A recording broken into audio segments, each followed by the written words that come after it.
আজি আমাৰ ৰত্নাৱলী পুৰুষাৰ্থসমূহৰ কথা কোৱা হৈছে।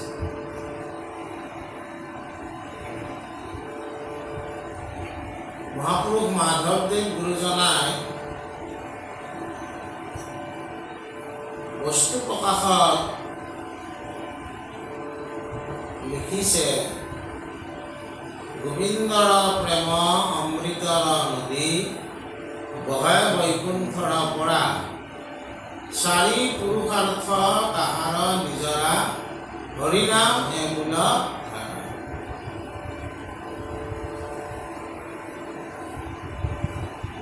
আৰু মহাপুৰুষ শংকৰদেৱ গুৰুজনাই কীৰ্তন ঘোষাত প্ৰহ্লাদ চৰিত্ৰৰ ঘোষাত লিখিছে কি, এহি মাত্ৰ মহাপুৰুষাৰ্থ পুৰুষৰ শ্ৰৱণ কীৰ্তন পৰিৱেশ নিৰন্তৰ। চাৰি পুৰুষাৰ্থ ধৰ্ম অৰ্থ কাম মোক্ষ, এই চাৰিটা মূল পুৰুষাৰ্থ অৰ্থাৎ ঈশ্বৰৰ নাম শ্ৰৱণ কীৰ্তন ভক্তি পুৰুষাৰ্থৰ চাৰিটা নিজৰা হয়। যিয়ে মূল পুৰুষাৰ্থ ভক্তি মূল পুৰুষাৰ্থৰ পানীৰ যিটো উৎস, তাতে যিয়ে ডুব মাৰিব পাৰিছে, সেই নিজৰৰ পানী কিয় বিচাৰিব? তাৰ পৰাহে এই চাৰি পুৰুষাৰ্থ ওলাইছে। এজন মানুহ ভক্তিমন্ত হলে ধৰ্ম অৰ্থ কাম মোক্ষ এই চাৰি পুৰুষাৰ্থ এই ভক্তি মাৰ্গৰ মাধ্যমেদি তেওঁ সাধন কৰিব পাৰে। আৰু এই কথাটো আমাক কৈছে যে ধ্ৰুৱে ভগৱন্তৰ আগত কৈছে। ধ্ৰুৱৰ চৰিত্ৰটো ভাগৱতত বৰ্ণিত হৈ আছে। ধ্ৰুৱৰ মাকৰ নামটো কুনীতি আছিল আৰু মাহী মাকৰ নামটো কুৰুচি আছিল। উত্তানপাত ৰাজাৰ ল'ৰা আছিল। আমি সাধাৰণতে কি হয়, কুনীতিতকৈ আমি কুৰুচি ভাল পাওঁ। কুৰুচিয়ে আমাক খন্তেকৰ কাৰণে আমোদ দিয়ে, আৰু এই খন্তেকীয়া আমোদতে আমি আচলতে বিভোৰ হৈ থাকোঁ। সেইকাৰণে উত্তানপাত ৰজাইও কুনীতিক কি কৰিলে, বনবাস দিলে, কুৰুচিক নিজৰ লগত ৰাখিলে। বিধিৰ বিপাকত এদিনাখন মৃগয়া কৰিব যাওঁতে ৰজাই বাঘ হেৰুৱাই কুনীতিৰ গৃহত বজা ঘৰত প্ৰৱেশ কৰিলে। কুনীতিয়ে ৰজাই চিনিব পৰা নাই। মাথাৰ উৰণিত ৰজাই চিনিব নোৱাৰি সুধিলন্ত কথা পাছে অল্প হাস্য কৰি। এই বনত এইটো কৰ তিৰোতা? কুনতি বুলন্ত প্ৰিয়ে কিবা সোধা আৰ, প্ৰথম পত্নী মই কুনতি তোমাৰ। পৰিচয় হ'ল। আৰু ৰজাই নিজৰ পত্নী যেতিয়া তেওঁৰ লগতে ৰাতিটো কটালে, ধ্ৰুৱৰ জন্ম হ'ল। কিন্তু ধ্ৰুৱই ক'ত থাকে? আদিবাসীসকলৰ লগত থাকে। আচলতে জংঘলত কোনে থাকে? আদিবাসীসকল থাকে। মাজে মাজে ধ্ৰুৱক পৰিচয় সোধে। তেতিয়া ধ্ৰুৱই কয়, মই ৰজাৰ ল'ৰা। সিহঁতে হাঁহে, ধ্ৰুৱৰ দুখ লাগে। মাকক আহি দুখৰ কথা কয়, মাক মই ৰজাৰ ল'ৰা বুলি ক'লে মোৰ লগৰবিলাকে হাঁহে। এখন বস্ত্ৰই নাই পিন্ধিবাতো তই আকৌ ৰজাৰ ল'ৰা বুলি ক'ব আহিছে। তেতিয়া এদিনাখন এখন বস্ত্ৰ দিলে, ৰাজবস্ত্ৰ। ধ্ৰুৱৰটো নাইয়ে, ধ্ৰুৱইটো পোৱাই নাই আকৌ। মাকৰে এখন বস্ত্ৰ তেওঁক পিন্ধাই দিলে। এনেকৈ থাকোঁতে থাকোঁতে এদিনাখন ধ্ৰুৱই ক'লে, বোলে আমি মানে দেউতাৰ ওচৰলৈ যাম। এনেকৈ গ'ল। যাওঁতে ধ্ৰুৱক দেখি ৰজাই ইয়াতে বহাই ল'লে। পুৰুষীয়ে তেওঁক আনি টান মাৰি নমাই দিলে, বোলে ইয়াত মাত্ৰ মোৰ ল'ৰাটোহে বহিব। ধ্ৰুৱই বৰ দুখ পালে। মাতৃক আহি যেতিয়া সোধে, তেতিয়া মাতৃ ক'লে যে এই যত যিমান ৰজা প্ৰজা পৃথিৱী ভূমণ্ডল যত যি আছে এইবিলাক চব মিছা, একমাত্ৰ সত্য হ'ল ভগৱন্ত প্ৰভু। তেওঁকে তেতিয়াহ'লে জানিব লাগে।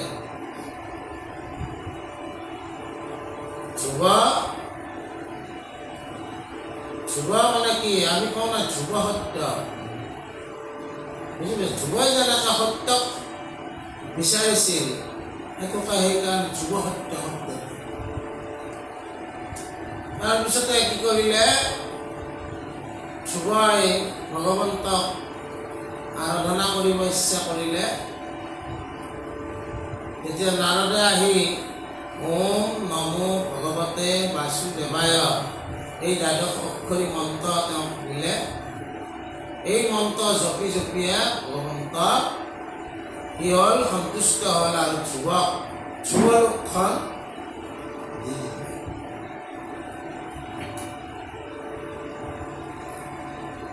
যেতিয়া নাৰদক লগ পাইছিল, তেতিয়া ধ্ৰুৱক নাৰদে কৈছিল যে ভগৱান যি সত্য, যি ভগৱান, তেওঁ সকলোতে সমান। তেওঁ কি কৰে? ভকতক অনুগ্ৰহ কৰে, কিন্তু অধমকো তেওঁ দয়া কৰে।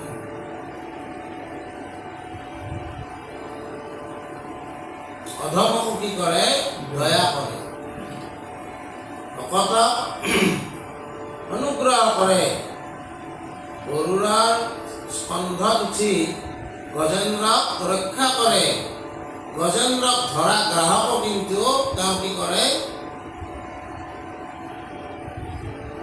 তেওঁৰ লগত বৈকুণ্ঠ প্ৰাপ্তি কৰায়। সাপ, তেওঁৰ যি সাপ, সেই নিষ্ঠাৰ হয়। গতিকে ভগৱন্তৰ ভকতক যেনেকৈ অনুগ্ৰহ কৰে আৰু অধমকো তেওঁ কি কৰে? দয়া কৰে। শত্ৰু মিত্ৰ সবাকো তেওঁ উদাসীন। এই জ্ঞানবিলাক তেওঁ কাৰ মুখে পালে? নাৰদৰ মুখে পালে। আৰু সেইকাৰণে ধ্ৰুৱই কৈছে যে এই ভক্তিৰ কথা তোমাৰ ভকতৰ পৰা আমি লাভ কৰিছোঁ। যিবিলাক কথা আমি লাভ কৰিছোঁ, সেইবিলাক কথা কি বুলি কৈছে? ভকতি সুখৰ কথা।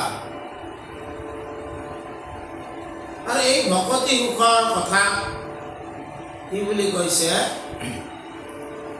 যে মুখ্যতকৈও ই অধিক বুলি কৈছে। স্বৰ্গ সুখ, মুখ্য সুখ, এই সমস্ত সুখতকৈও পৰমাৰ্থিক সুখটো কি বুলি কৈছে? ভকতৰ সংগত কৰা শ্ৰৱণ কীৰ্তন। এই ধ্ৰুৱই এই কথায়ে গতিকে কি? সেইকাৰণে ভগৱন্ত পুৰুষক প্ৰাৰ্থনা কৰাৰ ক্ষেত্ৰত মহাপুৰুষ মাধৱদেৱে কি কৰিছে? সেই ভকতক নমস্কাৰ কৰিছে, যোনে মুক্তিকো স্পৃহা কৰা নাই। তাৰপিছত কি কৈছে?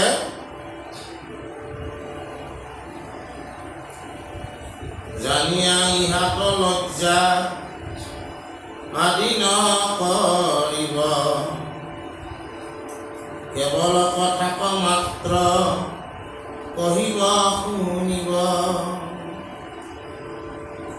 পাঞ্জৰ কৰিয়া থয়ো ইহাৰ সংশয় কবি সিদ্ধ বচনত লয়ুক নিৰ্ণয় কবি নিগলতি এবে শুনিও নিপতি কহিলো তোমাক ইটো দুষ্কৰ ভকতি হে ৰাম কৃষ্ণ জন্ম কৰ্মযত আৰু প্ৰসিদ্ধ লোকত কৃষ্ণ কহুৱে বেহুগম ভকতি যেন মত তাৰমানে আমাক আকৌ কি ক'লে যে অলপ সময় আমি যুগৰ কথা সামৰি থৈছোঁ এতিয়া আমি অলপ কাৰ কথা কৈছোঁ আমি অলপ কবি সিদ্ধৰ কথা কৈছোঁ কবি সিদ্ধৰ কথা মানে কি হৈছে ক'ত আছে এই ক্ষেত্ৰত আমি যদি চাওঁ আমি যে ঋষভ চৰিত্ৰ অলপ আলোচনা কৰিছিলোঁ এসময়ত ঋষভৰ পুত্ৰ আছিল ডাঙৰ ল'ৰাটোৰ নাম ভৰত আছিল 9টা সিদ্ধ আছিল 81টা ব্ৰাহ্মণ আছিল আৰু 9টা বৰ্ষপতি আছিল এই যে আমি কথাবিলাক আলোচনা কৰিছোঁ এই নৱ সিদ্ধৰ ভিতৰত এজন সিদ্ধৰ নামটো আছিল কি কবি এই কবি সিদ্ধয়ো মানে নিমিৰাজা এই ভক্তিৰ কথা কওঁতে কিছুমান কথা কৈছিলে ভাগৱতৰ 11 স্কন্ধত এই কথাবিলাক আছে আৰু তাৰে অকণমান ইয়াতে আমাক কি দিছে উদাহৰণ দিছে বুজা নাই কবি সিদ্ধইনো কি কৈছে কবি সিদ্ধই কৈছে যে কি যে ইটো হৰি নাম ধৰ্ম মহা উজ্জতম ইহাত বিশ্বাস যাৰা সেই নৰোত্তম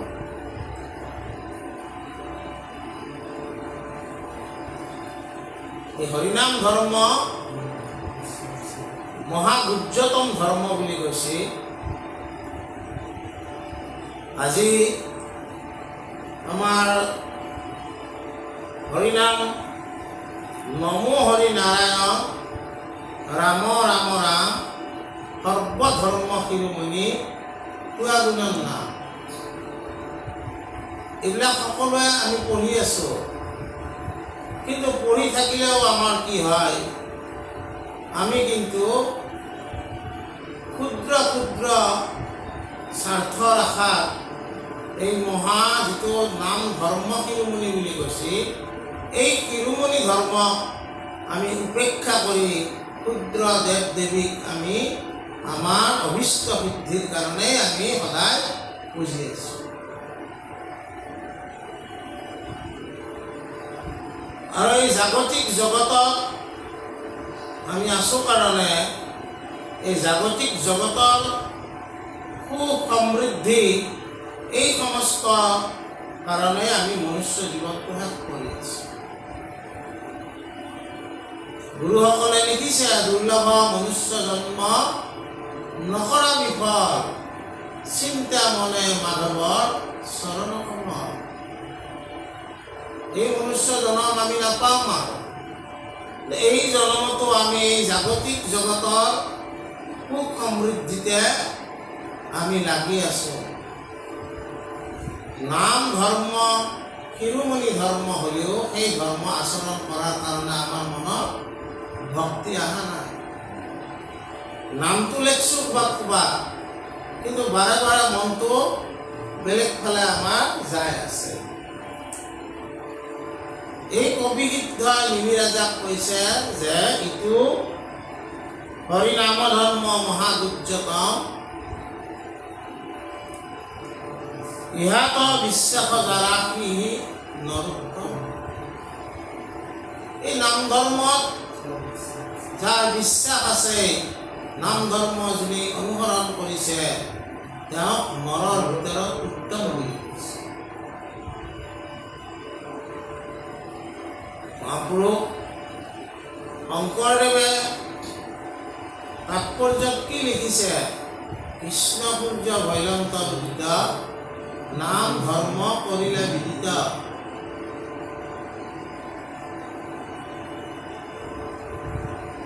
সত্য যুগে প্ৰথমত ব্ৰহ্মাই আদি দেৱযত, হৰিনাম কৰিলে গুপিত। কিনো কৃপাময় হৰি নামক ব্যাকত কৰি কলিৰ পাপ কৰাইলে লিপিত। ভগৱন্ত কৃষ্ণই কৃষ্ণৰ জৰিয়তে কৃষ্ণক আধাৰ হিচাপে লয় ভাগৱত গ্ৰন্থ ৰচনা হয়। আৰু এই ভাগৱত গ্ৰন্থতে একাদশ স্কন্ধতে ভগৱন্ত কৃষ্ণই উদ্ধৱক আদেশ কৰিছিলে যে মোৰ নাম যশ তুমি প্ৰচাৰ কৰা, দায়িত্ব তোমাক দিয়া। বুজা নাই? যি নাম গুপুত হৈ আছিলে, ভগৱন্ত পুৰুষে উদ্ধৱৰ দ্বাৰাই তাক কি কৰিলে? প্ৰকাশ কৰাৰ কাৰণে দায়িত্ব দিলে। আৰু শংকৰদেৱক কথা কেনেকৈ লিখিছে মহাপুৰুষ মাধৱদেৱে? পৰম অমূল্য ৰত্ন হৰিৰ নামৰ পেৰা, অতি গুপ্ত স্বৰূপে আছিলা, লোকক কৃপায়ে হৰি শংকৰ স্বৰূপে আহি মুদ ভাগি সমস্তকে ঢাকন মৰা আছিল। সেই ঢাকন শংকৰদেৱ গুৰুজনাই খুলি দিলে। এতিয়া সেই কবিগীতটোৱে কৈছে কি বুলি? এই আৰু মহাপুৰুষ শংকৰদেৱে ইও তাৰমানে গুপ্ত কৰিয়ে আছিল, ইয়াক প্ৰকাশ হ'ব দিয়া নাছিল। কাৰণ প্ৰকাশ ই বেছিকৈ হ'লে কি হ'ব? ভগৱন্তৰ যিবিলাক সৃষ্টি দেৱ দেৱী, তেওঁলোকে ভগৱন্তক আৰাধনা কৰিছিল যে আমাক ভোগ যোনিত জন্ম দি তোমাকে যদি চবে চিন্তা কৰি থাকে, আমি কি ভোগ কৰিম?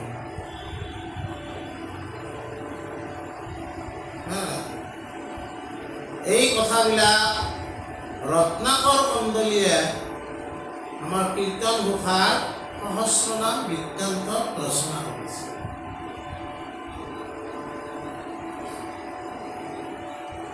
যে মহাদেৱক দায়িত্ব দিয়া হৈছিল আগম শাস্ত্ৰ ৰচনা কৰাৰ। আগম শাস্ত্ৰবিলাকতে এই জগতত বৰ্তি থকাৰ কাৰণে, অভীষ্ট সিদ্ধিৰ কাৰণে ব্যৱস্থাবিলাক আছে। কিন্তু ভাগৱত নিগম শাস্ত্ৰ। শংকৰদেৱ আৰু মাধৱদেৱৰো তৰ্ক আগম আৰু নিগমৰ ওপৰতে হৈছিল। নিগম শাস্ত্ৰই এই জাগতিক জগতক গুৰুত্ব নিদিয়ে, কাৰণ এই জগতখন অশাশ্বত, জগত মিথ্যা ব্ৰহ্মসূত্ৰ। আৰু সেইকাৰণে নিগম শাস্ত্ৰবিলাকে পৰমাৰ্থিক সুখক গুৰুত্ব দিয়ে। কবি সিদ্ধও সেই কথাটোকে কৈছে নিমিৰাজাৰ আগত। আৰু কি কৈছে?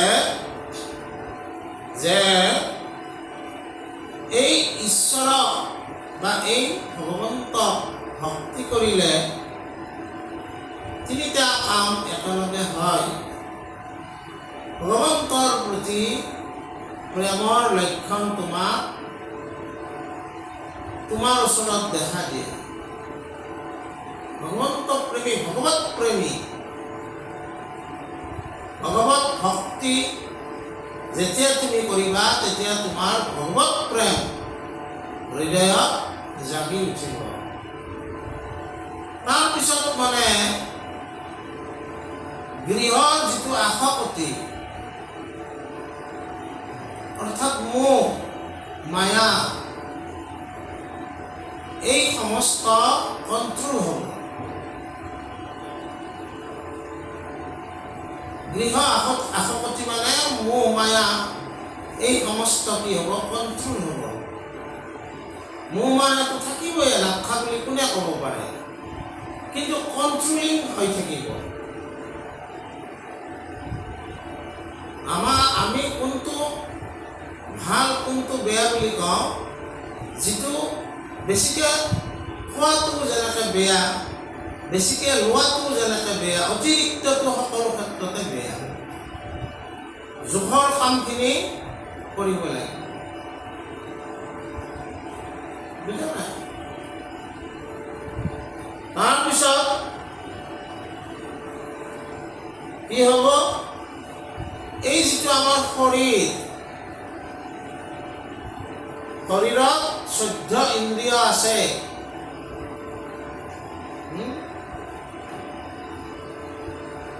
বুজা না? আৰু আমি ভাবো এই 14 ইন্দ্ৰিয় ভোগ কৰি থাকিব পাৰিলে আমি সাৰ্থক মানুহ।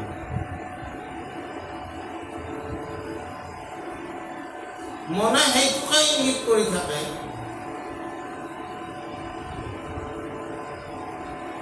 যেতিয়া ভগৱত ভক্তি প্ৰেমত মই যুক্ত হ'ম, তেতিয়া এই 14 ইন্দ্ৰিয়ৰ লগতে যিটো মানে আমাৰ 14 ইন্দ্ৰিয়ৰ ভিতৰত যিটো মনে আমাক মনে যদি পৰিচালিত কৰে, তেতিয়াহ'লে আত্মিক বা পাৰমাৰ্থিক কথা এই সমস্তৰ পৰা সাধাৰণতে মনে আমাক আঁতৰাই আনে। চিত্তই কি কৰে? এই সমস্ত ওচৰলৈ আমাক লৈ যায়। মনে কি কৰে? চিত্তকো অশান্ত কৰি পেলায়। কিন্তু যেতিয়া ভগৱত ভক্তি প্ৰেম তোমাৰ জাগৃত হ'ব, তেতিয়া তোমাৰ চিত্ত শান্ত হ'ব, মন ঊৰ্ধ্বগামী হ'ব। স্বভাৱতে মন কি? অধোগামী। এইটো মনৰ স্বভাৱ। কিন্তু তুমি যেতিয়া ভগৱত ভক্তি প্ৰেমত যুক্ত হ'বা, মনৰ স্বভাৱে তোমাক সেইফালে লৈ যাব নোৱাৰিব। উপায় নাপায় মনেও তোমাৰ লগত কি হ'ব? ঊৰ্ধ্বগামী হ'ব। মনো ভাল হ'বাক লাগি বাধ্য হ'ব। শৰণতে কি কৈছে? কায় মন বাক্যে। বুজা নাই? এই তিনিটা তাৰমানে শৰীৰৰ যিটো আমাৰ, যদি আমি শৰীৰৰ শাৰীৰিক সুখটোকে আমি যদি পৰম সুখ বুলি ভাবি লওঁ, তেতিয়া আমি কোনটো দৰ্শনৰ মানুহ হ'ম? তেতিয়া আমি চাৰ্বাক দৰ্শন।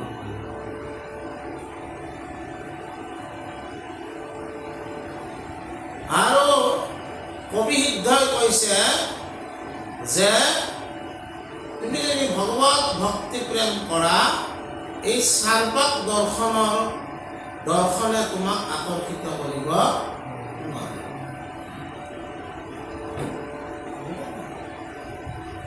আৰু পিছত এটা দৰ্শন আছে, আত্মিক দৰ্শন। সেই দৰ্শনতো তুমি জড়িত হবা, ইচ্ছা কৰিবা।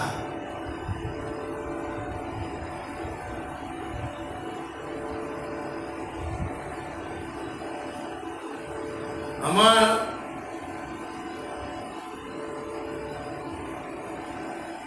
সনাতন সভ্যতাত স্বৰ্গৰ কনচেপ্ট আছে,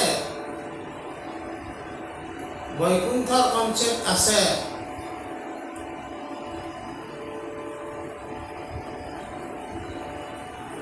আৰু কি কনচেপ্ট আছে? পাৰমাৰ্থিক সুখৰ কনচেপ্ট আছে।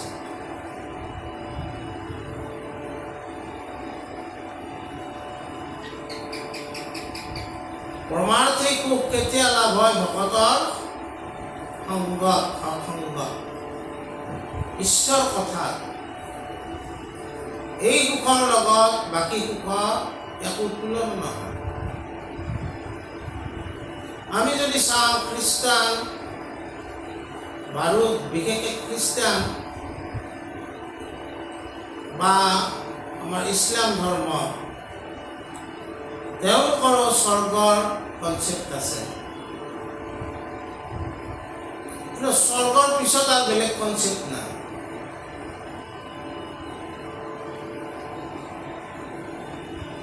তুমি ঈশ্বৰৰ প্ৰিয় হ'লে তুমি স্বৰ্গত থাকিবা, সুখ ভোগ কৰি দেৱতা হৈ থাকিব পাৰিবা।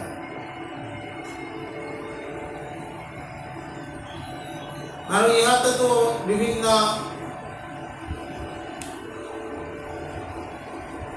কথাছবিৰ জৰিয়তে আমাক দেখুৱাই আছে।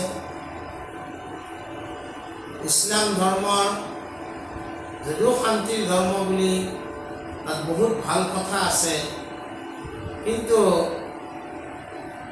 এই ধৰ্ম চলোৱা কিছুমান লোকৰ কাৰণে বহুত ডেকা ল'ৰাই জেহাদৰ নামত কি হৈছে, মানুহক হত্যা কৰিবলৈ কুণ্ঠাবোধ কৰা নাই।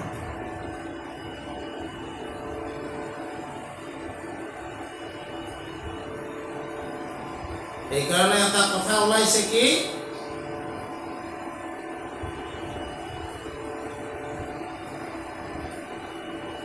যে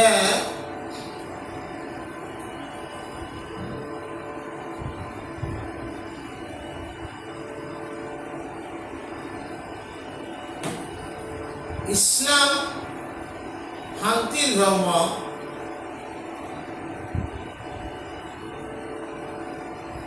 কিন্তু সন্ত্ৰাসবাদী যিটো সন্ত্ৰাসবাদ, Islam is not terrorism, but unfortunately all terrorists is Islam.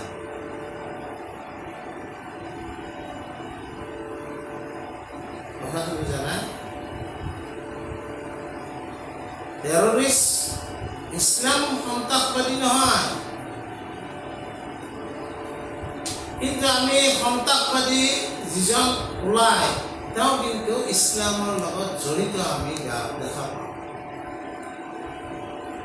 ৱৰ্ল্ডৰ ডাঙৰ ডাঙৰ যিবিলাক সন্ত্ৰাসবাদী গোটেইবিলাক কি ইছলামৰ লগত জড়িত।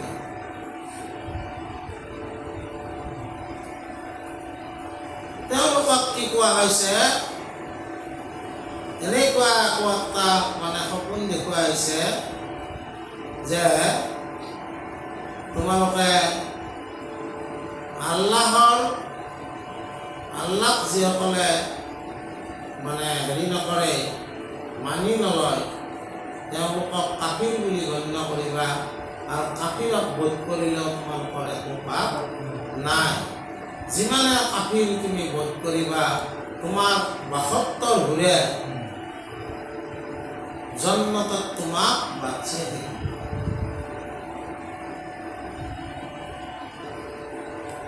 এই সকলোবিলাক যিমানবিলাক ধৰ্ম আছে তেওঁলোকৰ মানে কি স্বৰ্গ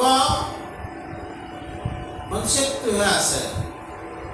সনাতন সভ্যতাত কি কৈছে, স্বৰ্গ বৈকুণ্ঠ এৰি কেৱল ভগৱন্তৰ কথা সুখতহে আচল সুখ আছে। আৰু সেইকাৰণে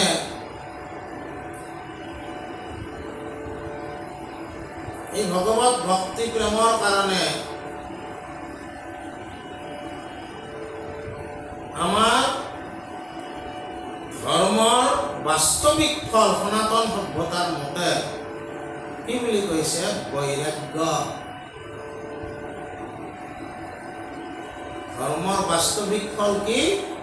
বৈৰাগ্য।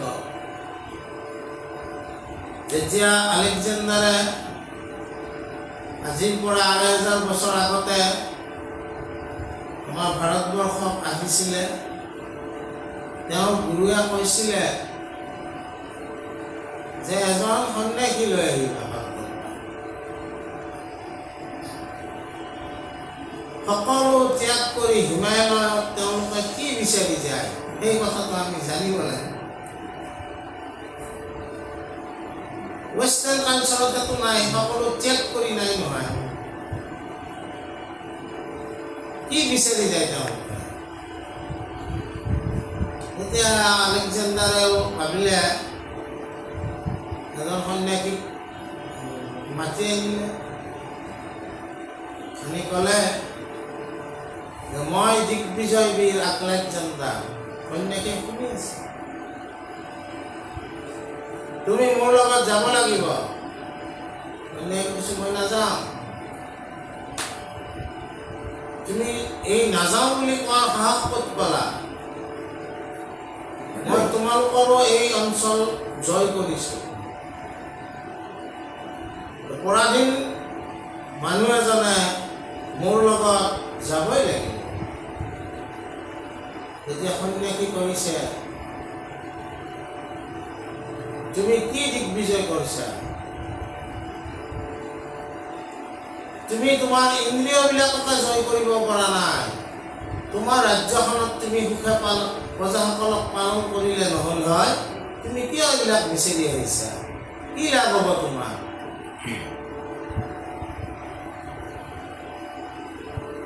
তোমাক ক্ষমতা লাগে, তোমাৰ মন মগজুত ক্ষমতাই বাহাল হৈছে, তাৰ কাৰণে তুমি গ্ৰীচ দেশৰ পৰা ৱেষ্টাৰ্ণ মানে পশ্চিম গোলাৰ্ধৰ পৰা পূব গোলাৰ্ধলৈ ক্ষমতা বিস্তাৰ কৰিব, সাম্ৰাজ্যবাদ কৰিবলৈ আহিছে।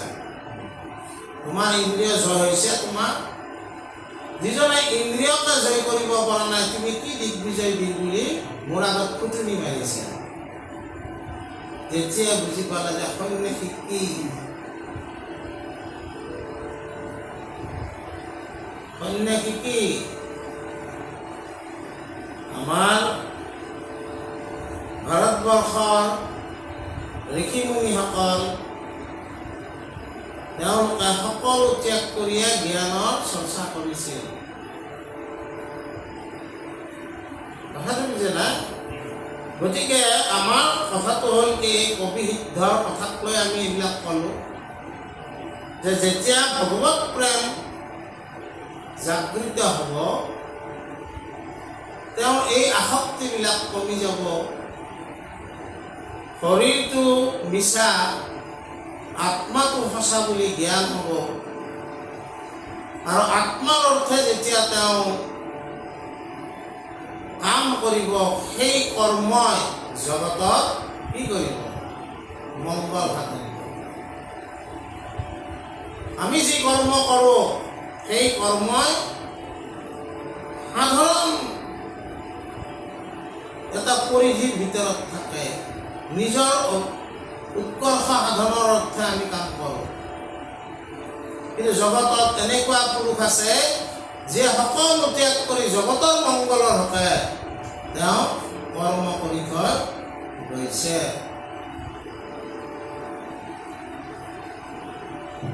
গতিকে আজি আমি এইখিনি কথাকে আলোচনা কৰিছোঁ।